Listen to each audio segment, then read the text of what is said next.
Tem uma nova onda de milionários ganhando dinheiro com dívida. Foi de 0 a 70 milhões em 8 anos. Patrimônio de 250 milhões. E isso é em dólares. O cara tem 102 inquilinos, renda de 6 milhões por mês. E começou como corretor. Tá tirando com a minha cara. Depois de ver esses números obscenos, uma coisa é clara. Eu quero saber como eles fizeram isso e, mais importante, como nós podemos fazer também. Esse vídeo demorou 2 meses para ser feito. Foram centenas de horas de pesquisa, muitos livros e mais vídeos do que eu conseguiria assistir numa maratona de 24 horas, além de reunião diretamente com o Graham Stephan. Então, eis o que eu descobri. Dependendo de quem você conversa, a crise de 2008 pode ser bem diferente. Para mim, era o meu primeiro emprego. Eu trabalhava num banco holandês e eu nunca vou esquecer um colega meu contou a história mais fascinante da época que ele trabalhou naquele país. Ele era o cara que emprestava dinheiro do banco para as pessoas e eu vou replicar aqui o relato dele da melhor forma possível para vocês. No começo, meu trabalho era muito divertido. Os clientes ficavam super felizes quando eu emprestava dinheiro para eles, olhavam para mim como se eu fosse um doador de riqueza, trazendo grana para a vida deles e eu me sentia bem com isso. Mas esse tipo de felicidade dura pouco. Logo a conta vem e muitos simplesmente não conseguiam pagar. Eles se sentavam na minha frente e contavam as mais tristes histórias sobre como eles perderam o emprego e precisavam de um novo empréstimo agora. Aquele trabalho logo se tornou horrível. Não havia nada que eu pudesse fazer para ajudar, o dinheiro não era meu e o banco não assume riscos. Por outro lado, em meio à grande maioria que se afundava em dívidas, existiam aqueles que nunca tinham uma história triste para contar. Pelo contrário, estavam sempre felizes. Emprestavam mais e mais e aquela dívida parecia estar funcionando para eles. Eles estavam ficando ricos com a dívida. Então, qual era a diferença entre os dois grupos? Como o empréstimo podia gerar lucro na mão de um enquanto arruinava a vida do outro? O lado bom desses empregos onde você conversa diretamente com os clientes é que você aprende muito sobre eles. No final, ficava claro. Existia sim uma diferença fundamental entre os dois grupos. Era um conceito-chave que aqueles no prejuízo não tinham entendido: o fluxo de caixa. Hoje em dia tá super na moda investir na bolsa, mas já parou para pensar de onde vem o preço de uma ação? Quando falam que uma empresa vale isso ou aquilo, de onde vem esse número? Deixa eu te dar uma dica. Não é do lucro, não é da margem ou das vendas. O valor vem do fluxo de caixa. Mesma coisa quando um banco vai emprestar dinheiro. Ele olha para o fluxo de caixa da pessoa porque é ali que está a resposta se ela vai conseguir pagar de volta o empréstimo ou não. Desde a pessoa tentando fechar as contas no final do mês até quem busca ficar rico, em finanças, fluxo de caixa é tudo. Então esses milionários, essa nova onda que está tão em destaque na mídia gringa, eles encontraram uma forma de transformar a dívida em fluxo de caixa sustentável direto para o bolso deles e nós vamos ver exatamente como eles fazem. Começando pelo básico, aqui está a lição que você esqueceu. Fluxo de caixa é o maior gerador de valor em qualquer negócio. Lucros vem depois. Conseguir gerar fluxo de caixa para dentro do seu bolso de forma sustentável, isso é o que mais importa. E o grande trunfo desse livro foi explicar de forma simples como qualquer um pode identificar os ativos e passivos da sua vida olhando para o fluxo de caixa. Bens que consomem caixa, como carro, iPhone, etc., são passivos. E bens que geram caixa, como imóvel alugado, são ativos. Fantástico! Acabamos de resumir o livro inteiro em 20 segundos. Mas é um bom livro. Então agora vem a parte interessante. Como você classificaria uma dívida? Categoricamente falando, dívida é passivo, claro, mas esses milionários dizem conseguir transformar dívida em ativo. Então, como eles fazem isso? De volta para o meu primeiro emprego no banco holandês, eu estava vendo o primeiro exemplo prático disso na minha vida, e a chave aqui não é focar no que a dívida é, mas sim no que você faz com ela. Como você usa o dinheiro que te emprestam. A maioria das pessoas toma empréstimo para comprar carro, TV, celular, bens que geram despesa. Então a pessoa pega um passivo, que é a dívida, usa isso aqui para comprar outro passivo e isso pesa. Antes da dívida, ela não tinha nenhum grande peso na conta dela, e agora tem 2. Fantástico. Não é de se surpreender que isso não acabe bem? Agora, e se ao invés de usar dívida para comprar passivo, a pessoa usasse para comprar um ativo, um bem capaz de gerar renda maior que o custo da dívida? Esses milionários conseguem fazer isso. Eles usam dívida para comprar um ativo que por si só já paga o empréstimo. Aproveitando oportunidades específicas que nós já vamos descrever, eles geram caixa a partir de uma dívida, ou em outras palavras, eles geram lucro a partir do nada. Então vamos dar uma olhada em alguns exemplos que eles colocam e eu vou deixar você formar sua própria opinião. Esse é o canal do Graham Stephan, ou melhor, um dos, considerado por muitos como um dos melhores canais de investimentos do mundo. Ele começou como corretor de imóveis e conseguiu ir de 0 a 70 milhões em apenas 8 anos, aplicando justamente essa fórmula. Ele aprendeu isso com os grandes gurus do mercado imobiliário que já vinham fazendo isso bem antes dele. Caras como o Grant Cardone, que hoje tem um patrimônio de 4 bilhões de reais. E no YouTube ele é super aberto com os números, mostra cada investimento que ele fez e como isso rendeu. Olha só esse exemplo. Digamos que exista um condomínio de casas onde cada uma custa 300 mil e quando alugada gera um rendimento líquido de 16 mil por ano. Isso significa que qualquer um com 300 mil na conta pode comprar uma dessas casas e receber os 16 mil líquido de locação a cada ano. Um negócio bem padrão, não tem nada de especial por enquanto. Agora olha como isso muda quando ele começa a se alavancar com dívida. Ao invés de pegar os 300 mil do próprio bolso, ele paga só a entrada. 100 mil sai do bolso dele, os outros 200 são financiados. Essa dívida, claro que tem um custo, ele precisa pagar 11 mil fixo por ano pelos próximos 30 anos para quitar ela. Isso pode parecer bastante à primeira vista, mas não se esqueça, esse imóvel gera uma renda anual de 16 por ano. Isso é mais do que o suficiente para pagar todo o custo da dívida e ainda sobre 5 mil de caixa livre no final. Em outras palavras, ele comprou um imóvel por 1/3 do preço e quem acaba pagando os outros 2 na prática é o inquilino. E não acaba por aí. Como ele investiu apenas 100 mil, ainda tem os outros 200 sobrando para investir também. Adivinha o que ele faz com isso? Seguindo o mesmo esquema, são mais 2 casas que ele pode comprar e agora ele tem 3 imóveis ao invés de 1. Pelo caixa necessário para comprar uma casa, ele compra 3.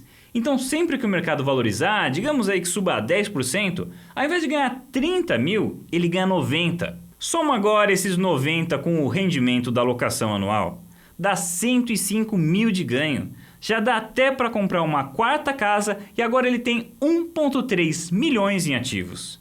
Sempre que o mercado valorizar agora, é sobre esses 1,3 milhões que ele ganha. Um novo aumento agora, mesmo que menor, vamos dizer 8%, soma isso com a renda anual, dá 124 mil, já é a 5ª casa que dá para comprar. Isso gera um efeito bola de neve sem fazer nada, só usando dívida de forma inteligente, aliada com a experiência que ele tem do mercado imobiliário, ele consegue multiplicar a base de ativos por 5. E olha só, lembra que eu falei que o fluxo de caixa é o mais importante e depois vem os lucros? Ele não está realizando lucro aqui, ele está só gerando caixa. Realizar lucro seria pegar o ativo que valorizou e vender. Mas ele não faz isso, ele acessa o ganho da valorização através de um refinanciamento do imóvel depois que ele valoriza. Isso gera caixa no bolso dele para reinvestir e aumentar o efeito bola de neve do investimento. Como não tem apuração de lucro, não tem ganho de capital, ou seja, não tem imposto de renda sobre o ganho de capital.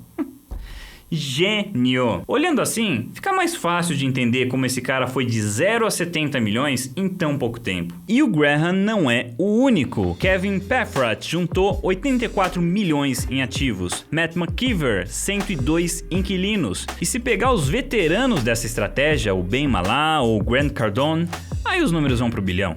E para citar um nome conhecido, Pai Rico e Pai Pobre, olha ele aí de novo, tô falando bastante dele hoje. Onde você acha que ele fez fortuna? Muita gente pensa que foi com ações, mas na realidade foi no mercado imobiliário. Foi jogando esse jogo aí que ele hoje tem 6.500 imóveis. Aqui, vou citar uma passagem de um livro mais recente dele. E ó, gente, não sou fã dos livros novos dele, tá? Eu acho que ele acabou se distanciando aí do lado prático das coisas, mas essa passagem aqui é muito interessante. interessante. Em 1970, os poupadores recebiam até 15% de juros sobre suas economias. Após 2008, as taxas de rendimento caíram e isso forçou muitas pessoas a entrar no mercado de ações. Olha só, hein?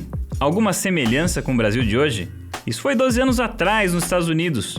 Muita gente acredita que tudo o que acontece lá chega aqui também uns anos depois. Quer saber o que aconteceu na sequência? Não é interessante que aqui no Brasil os gurus de investimento tenham vindo da bolsa, enquanto lá eles vieram do mercado imobiliário? Não tô desmerecendo a bolsa, hein?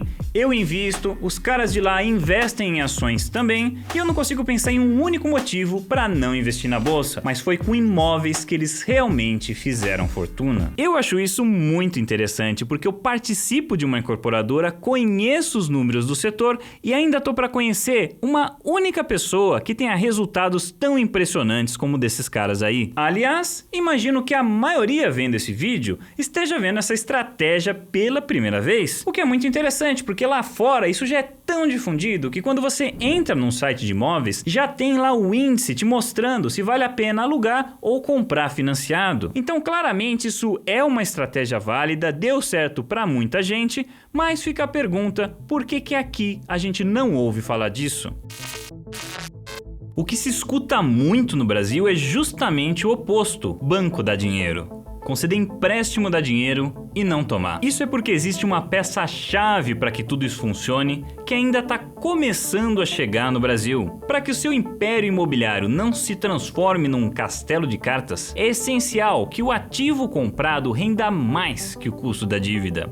Ou seja, a dívida precisa ser barata. E quando eu digo barata, eu quero dizer uma taxa de juros menor que 5% ao ano. Em dezembro de 2020, eu previ que o governo seria forçado a subir a Selic e isso acaba de acontecer. Pois é assim que funciona o caminho para mudar algo que está tão enraizado na história de um país.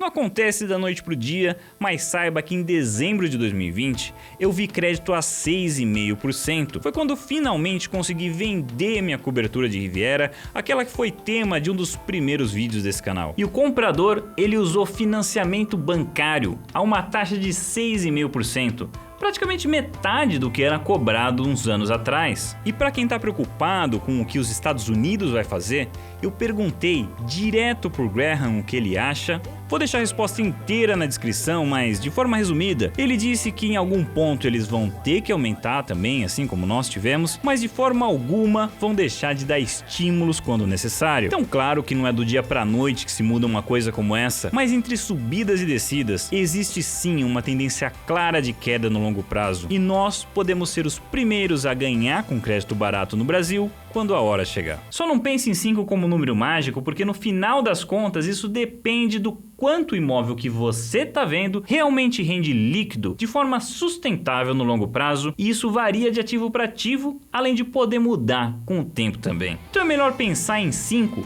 como um indicador, tendo em mente que a segurança dessa operação depende justamente desse gap entre rendimento e custo da dívida. Mas Matheus, e os riscos? Crise de 2008, crise de 2020, como fica isso? Pois é. Cabe a cada um decidir se esse tipo de investimento é ou não do seu perfil. Não tô aqui para recomendar investimento para ninguém. O que eu faço é pesquisar o que deu certo com os outros por interesse próprio meu e compartilhar isso com vocês na esperança de que seja útil para alguém, ou pelo menos interessante. O que eu posso fazer é dizer que existem argumentos em ambos os lados. O Dave Ramsey, que também é um guru de finanças muito conhecido lá fora, é totalmente contra isso, porque 30 anos atrás, no começo da carreira dele, ele perdeu muito dinheiro assim. Hoje ele tem um patrimônio de 280 milhões e na ala a favor, já citei vários nomes, mas o mais famoso é o Grant Cardone, que tem 4,2 bilhões de patrimônio. Então, como tudo em investimento, é uma questão de pesar os riscos e retornos e ver se isso se encaixa no seu perfil. E mesmo se você decidir que isso não é para você, o que vem agora vale para todo mundo. Sempre que uma nova oportunidade aparece no mercado, o dinheiro flui mais fácil para quem descobre ela primeiro. Toda essa leva mais jovem que eu citei começou após 2008, quando ninguém queria investir em imóveis e nadou de braçada nesse mercado. Com o tempo, conforme a novidade foi ficando conhecida, mais pessoas entraram no jogo e a concorrência aumentou, fazendo as margens diminuir. Tanto que hoje o próprio Graham fala que até ele tem dificuldades para encontrar bons negócios por lá. Agora, aqui no Brasil, aqui essa festa ainda nem começou. Dá tempo para você se preparar, você pode pesquisar isso mais a fundo, juntar dinheiro para quando chegar a hora ser um dos primeiros a explorar crédito barato no Brasil. Para quem não sabe, o mercado imobiliário se move em ciclos. De 2007 a 2014 os preços triplicaram, mas desde então pouca coisa aconteceu. Os preços ficaram praticamente parados enquanto a inflação não deu sossego. A chegada de crédito barato pode muito bem mudar esse cenário e quem sabe trazer de volta aqueles movimentos de alta. Então a quem tiver interessado, aqui vai a receita deles para garantir a segurança da operação. Primeiro, diversifique em vários inquilinos. Se a alavancagem te permite comprar mais de um imóvel, então ela está reduzindo as chances de inadimplência do negócio, porque agora o risco está mais diluído em vários inquilinos. E mesmo se com a alavancagem você não conseguir comprar mais de um, tudo bem. Comece com um e compre o outro assim que possível ou considere imóveis mais baratos. Segundo, a renda precisa ser maior que o custo da dívida. Já falamos disso, mas cabe aqui citar a inflação. Eles não falam disso lá, mas a gente precisa falar disso aqui. Embora imóveis sejam realmente ativos de proteção contra a inflação, isso só fica mais evidente em prazos longuíssimos, 20, 30 anos. Em prazos mais curtos, 5, 10, é possível que você pegue aí períodos de estagnação longos antes do imóvel recuperar valor. E a última coisa que você quer é o custo da dívida ultrapassando a renda do imóvel. Então, se além dos juros, a dívida ainda cobrar a inflação, olha direitinho se isso realmente vale a pena. E terceiro, tenha uma boa reserva de caixa. A ideia é que você nunca seja pego de surpresa quando o inquilino sair, der algum problema no imóvel que precise de reparos ou quando estourar aí alguma nova crise. Nossa, esse vídeo demorou pra fazer. Foram 2 meses, mas esse é um assunto delicado. Aliás, eu ainda tô um pouco apreensivo de falar disso num país tão traumatizado com o empréstimo.